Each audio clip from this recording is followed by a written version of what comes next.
আমি এখন আছি যাত্রাবাড়ি ফেলে আবারের উপরে। ছোট্ট একটা জাম দেখা গেছে। জামে বৈশা বৈশা ভাই আপনাদের কাছে অনুরোধ করতেছি, আপনারা সিগারেট খাওয়াটা চাইলে থাকবেন। সিগারেট আর খায়েন না ভাই, নিজের জানের ক্ষতি আর করেন না। সিগারেট খাওয়া যে ভাই কত বড় খারাপ জিনিস, এক সময় ঠিকই বুঝবেন ভাই।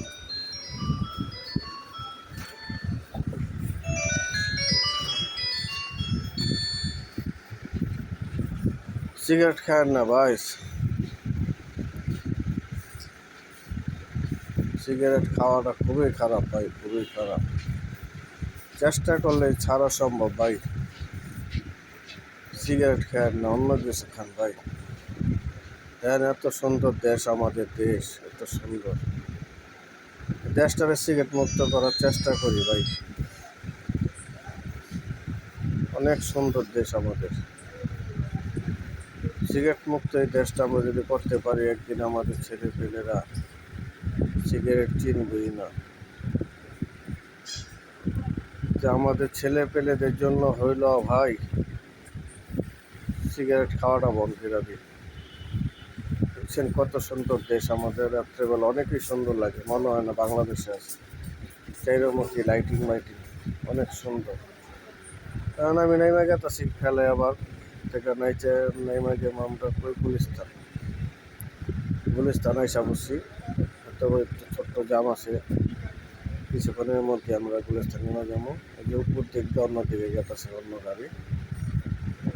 তবে সিগারেট খাওয়ার থেকে বিরত থাকি ভাই, সিগারেট না খাই। টাকা দেওয়া বন্ধ জিনিস কিনলে এখন ভাই, কিনলে এখন আমার হালাল রুজির টাকা, আমি হালাল জিনিস খাবো। সিগারেট খাইলে শরীরে গন্ধ থাকে, মুখে গন্ধ থাকে। সিগারেট আর খামো না ভাই, আজকের থেকে আমরা এটা বাধাবদ্ধ হয়ে যাই। চেষ্টা করেন ভাই, সিগারেট খাওয়াটা ছাড়ার চেষ্টা করেন। সিগারেট কম পারিলেই খাই দিতেছে, সিগারেট খাইলে আপনার মনে করেন স্ট্রোক হবে। যেই লোক বেচতেছে এই বইলা দিতেছে যে এটা খায়েন না, তারপর আমরা কে লেগে জিনিসটা খাইবার চাই ভাই। টাকা বাঁচান ভাই, টাকা বাঁচান। টাকারও হিসাব দিতে হইব, টাকারও হিসাব দিতে হইব ভাই। জানমাল দুইটাই বাঁচবো যদি আপনি সিগারেট খাওয়াটা ছেড়ে দেন। জানও বাঁচবো, মালও বাঁচবো। এখনই তো বার করি, আর সিগারেট খাবো না ইনশাআল্লাহ।